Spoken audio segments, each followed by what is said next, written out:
Hernán Cadavid es representante del Centro Democrático en la Cámara de Representantes, por supuesto, de Colombia. Tiene la enorme gentileza de estar en contacto con nosotros. Congresista, muchas gracias por esperarnos. ¿Cómo le va? Darío, muchas gracias a usted y gracias por prestar la atención a un tema tan grave para Colombia y el continente de esta naturaleza. Gracias. A ver, el representante Cadavid es uno de los que ha tomado y ha decidido avanzar, obviamente, con esto que se ha filtrado, dándole la importancia que pareciera tener. Me interesa un poco que nos cuente, que le cuente obviamente a toda nuestra audiencia, ¿qué hace usted? ¿Qué construye o qué es lo que está viendo detrás de esta secuencia o de esta historia que aparece en torno a estas filtraciones? Darío, esto es un capítulo más de lo que se ha denunciado y conocido públicamente desde el inicio de la campaña Petro y la presidencia. Y es que aquí se denomina lo que es el pacto de la picota. La picota es una cárcel muy, digamos, conocida en nuestro país, donde enviados de Gustavo Petro desde el inicio de la campaña e inicio del gobierno fueron a transar acuerdos con la delincuencia. El modelo denominado de paz total del gobierno Petro ha estado establecido sobre la entrega de concesiones, de ventajas a los grupos armados al margen de la ley. Mm. Y este capítulo, el llamado Calarcá, es una muestra de ello. Una persona que fue capturada por las autoridades, pero por estar protegido en esa conversación y esa negociación con Petro, mientras ellos siguen delinquiendo, pues fue dejado en libertad. Esos computadores y todos esos equipos que le encontraron a ese alias Calarcá, que hoy está prófugo después de haberlo capturado, por virtud de la fiscal general de la Nación y del gobierno Petro, es lo que estamos conociendo en la cantidad de penetración de las FARC nuevamente en las instituciones del Estado colombiano. Yo termino con esto, Darío. En el año 2007-2008, Raúl Reyes, miembro de las FARC, fue bombardeado en Ecuador Mm. por el gobierno Uribe. Ahí había gran cantidad de información en esos computadores que no pudo ser procesada por formalismos de la justicia. Esto es un nuevo capítulo de los computadores de las FARC, ya no de Raúl Reyes, sino de Calarcá, que deja bastante comprometido al gobierno Petro y en la evidencia de cómo han penetrado nuevamente el Estado colombiano. Bueno, está bueno esta comparación que usted hace, esto que trae a colación de lo que pasó con Reyes justamente en Ecuador, porque esa fue una muestra del nivel de connivencia que tenía el gobierno ecuatoriano, entonces de Rafael Correa, con la FARC, con el narcotráfico proveniente de Colombia, parte de lo que explica la situación de dónde está Ecuador hoy. A lo que me lleva a preguntarle, entonces lo que hay que interpretar es que hubo alguna suerte de pacto entre un sector de la campaña de Petro y distintos miembros del crimen organizado para llevar a Petro a la presidencia y que ese pacto se rompió y que lo que estamos viendo ahora es las consecuencias de que ese pacto se haya roto. Evidentemente, Darío, y usted cuando ve ahí esos chats de mordisco diciendo le ayudamos, y en unos trinos anteriores, de meses anteriores en Colombia, el mismo mordisco sale y dice, Petro no me trataba de criminal cuando le ayudamos en la campaña, y nada de eso ha merecido investigación, y ahí es donde nosotros hacemos una gran objeción sobre el papel de la hoy fiscal Luz Adriana Camargo, una tremenda inactividad que ha permitido que cada uno de estos elementos guarden polvo y recojan, digamos, meses de enclaustramiento sin ninguna actividad probatoria. Si esa señora fiscal, que además fue ternada por el gobierno Petro, hubiese actuado, pues a lo mejor muchas de estas situaciones no se hubiesen dado y alguien diría, ¿y cuál es la consecuencia?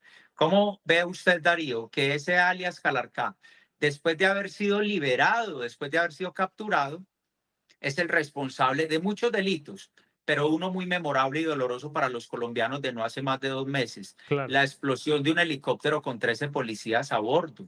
Es decir, de esa dimensión es el tamaño del daño que están causando y tanto el gobierno como la fiscal general de la nación pues han tenido una gran omisión en esa materia. Por eso yo procedí a denunciar por prevaricato por omisión a la fiscal Luz Adriana Camargo. Eso no despeja todo el nivel de penetración que se está conociendo en estos computadores, de cómo han captado sectores inclusive de la fuerza pública, del ejército colombiano, de la inteligencia adscrita a la presidencia de la República, lo que, insisto, reabre un nuevo capítulo de lo que uno podría llamar la FARC política Hmm. 2.0.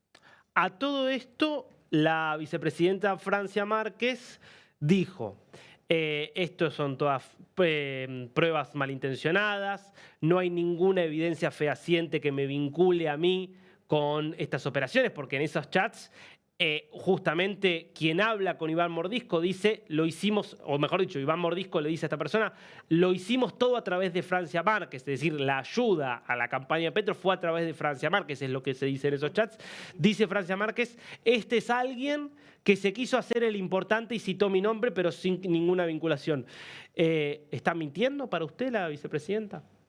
Francia Márquez es de un pueblo del departamento del Cauca que se llama Suárez. Ella llegó al gobierno prometiendo pacificación para ese terreno. Hoy no hay una región ni un municipio más violento en Colombia que Suárez Cauca. Le dejó de responder a su comunidad. Primero, segundo, no es esta la primera vez que hay algún grave relacionamiento de esas estructuras con alguna conversación con Francia Márquez. Ella siempre responde igual, con una ofensa, con un eslogan, con un no me importa, pero nunca esclarece desde el punto de vista probatorio este tipo de vinculaciones. Y tercero, Darío, este no es un pronunciamiento de una denuncia que haya sacado un partido opositor o un analista político. Esto es una prueba develada por un medio de comunicación de unos computadores incautados legalmente a quien capturaron y encuentran ese tipo de conversaciones, pero aquí nunca hay respuesta. Mañana seguramente habrá otro escándalo de los muchos de Colombia, pero en lo que estamos de acuerdo los colombianos es que de toda la cadena de escándalos que ha habido estos últimos 3 años y medio en Colombia, este es tal vez el de mayor magnitud, el de mayor consecuencia en la estructura del Estado colombiano, en las fuerzas militares, en la confianza de la institucionalidad de las fuerzas militares, que en Colombia es absolutamente respetada, con todos los errores que haya podido tener o las inconsistencias que hayan presentado. La institución es respetada por los colombianos. Este es un hecho gravísimo, consecuencia, insisto, de ese modelo de contraprestación entre el gobierno Petro y esas estructuras delincuenciales. Hoy hay negociación con más de 12 grupos armados al margen de la ley. Muchos de ellos habrán contribuido a la elección de Petro, como ellos mismos lo Hmm. dijeron, Darío. Congresista, le hago una última pregunta, apelando a lo que tenga de información y lo que tenga de intuición también, por supuesto.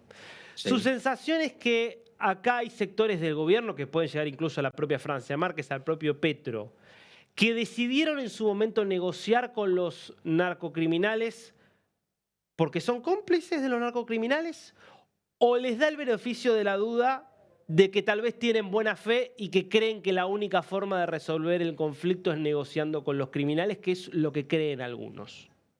Lo primero, Darío, porque las acciones del gobierno Petro empezaron desde la campaña en cabeza del más alto nivel.